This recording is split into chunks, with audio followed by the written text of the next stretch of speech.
What's up, everyone? Welcome to ICCupTV. This is Maze casting for y'all today, and we are showcasing today WhiteRa versus MTW Dimaga. P versus C on a scale of epic proportions because these are epic players. Duckload Ra, also known as WhiteRa, is a fantastic Protoss player. Definitely my favorite. Consistently been good throughout even the early beginnings of StarCraft 2, which I guess we still are in right now, but I've always seen him around. He is not going out of the spotlight at all. He won the first HDH Invitational, and yeah, just all-around great player, and always love to see what he has to do. MTW Dimaga, also a great Zerg player. I have casted some fantastic games with him. So here we are, everyone. Ladies and gentlemen, we are on Metalopolis, and they are on the cross-spawn position. So we are most likely going to see a conservative play from both of these players, and by conservative I mean I would not be shocked to see both players go for a fairly fast expansion.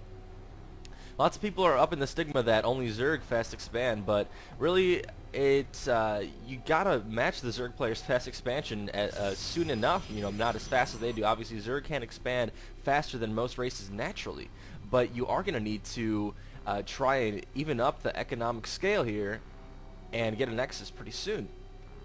It's a huge risk to go and just try to go for a 4-gate push, especially in a rush distance like this.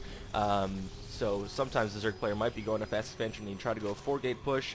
It can work, but it depends where you are on the map. And right now I think both players are a little bit too far for any kind of scale like that. So we are probably going to see a macro game.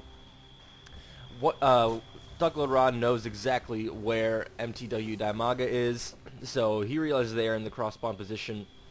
And noting the position of this gateway right here, I guess Duckload was fairly conservative on where he wanted to place this, because I usually see people go a pylon out here, and then they build a gateway, and then maybe a cyber core out here so that they can secure their natural expansion. It's not always the case. I guess it's more of a preference thing, but maybe Duckload was afraid, or WhiteRa was afraid that he was in the position over here, and you know at that point you can't really scout that early. But do note that this cybernetics core is actually placed right here, so there's a little funnel. And when you're fighting Zerg, it's crucial to have a funnel out here because Zergling pushes can just be devastating. If you ever played a game and you're sitting around for a push and then Zerglings just come out of nowhere and completely destroy your economy line, this can be fixed easily by a zealot. But make sure that if you do make this spot right here, it's important not to make it too small for a stalker to get through, in which case your stalker is going to be stuck in your base, and that's no good. So Duckload has pretty good position here right now. MTW Dimaga not going anything crazy right now, but he is securing that fast expansion. And it looks like that WhiteRa actually denied him with a pylon, so MTW Dimaga was actually denied there for a little bit from WhiteRa. WhiteRa now getting his second assimilator, so we probably, in my opinion, we're going to see a Colossus tech.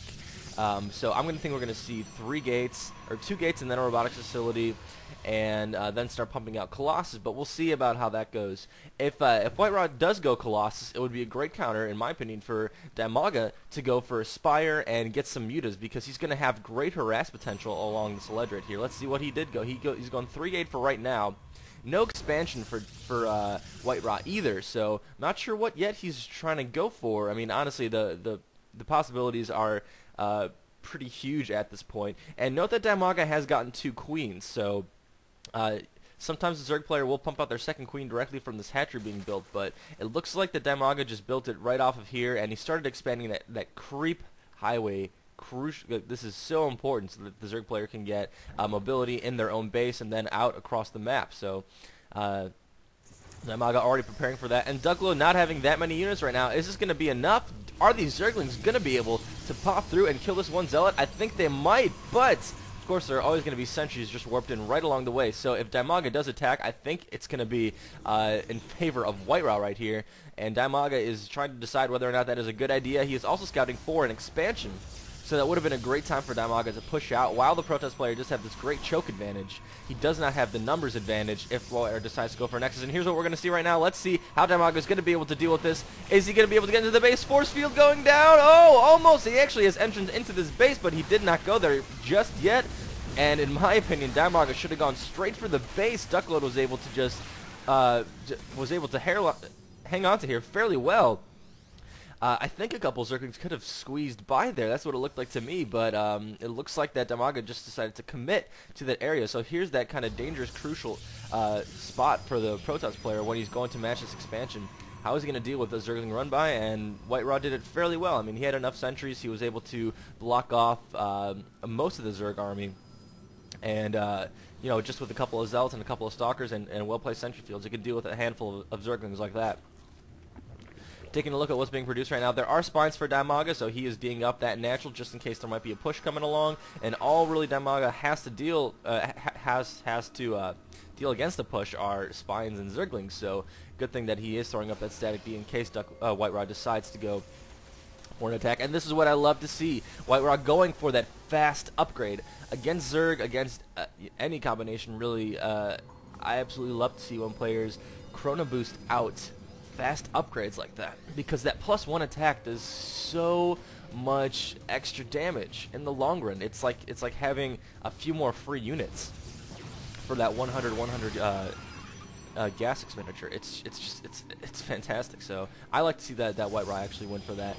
And yeah, we see that WhiteRa is actually going for a 4-gate. So he might still be going Colossus. It's too early to tell, but he might also try to go for High Templar. I think WhiteRa might try to scout around and see what to expect from Dimaga first. Are we going to expect Infestors? Are we going to expect a Spire? And in fact, right here we do have a Spire. So placed in a fairly decent spot, right by the Overseer. So in case an observer comes by, the Queen might be able to snipe that out. So the Spire is constructed, and oh my God, just an army, just a wall of spines ready to attack and pounce on anyone who comes here. This is a ridiculous amount of defense from Dimaga. Is this really necessary? I'm not sure, but sure is a hell of a lot of spines right here. It looks like Duckload is going to be going for the attack. Is he bringing a probe for a proxy pylon? Yes, he is. And for those of you who don't know what proxy means, it's actually short for proximity. I know a couple people just use the term, but if you're ever curious, short for proximity, which means close distance. So here comes WhiteRa coming into this position right now, and he sees that there's just an army of spines right that he's attacking right now, and he's actually trying to go for it. Maybe he's just trying to lure out the Zerglings and trying to get to that. That's what he was trying to do with a couple of force fields, but this is just a very long choke for him to block off with sentry force fields. So now WhiteRa looks like he's actually retreating. Is he worried about a Zergling push on his expansion? I'm not sure. Maybe he's just regrouping right now, getting some more Stalkers for these spines. If he's really going to deal with these spines, he's going to need to have just a huge amount of, just a huge advantage of army count, or maybe some Immortals or some Colossus to deal with that, because there's just so many spines. I don't think gateway units are feasibly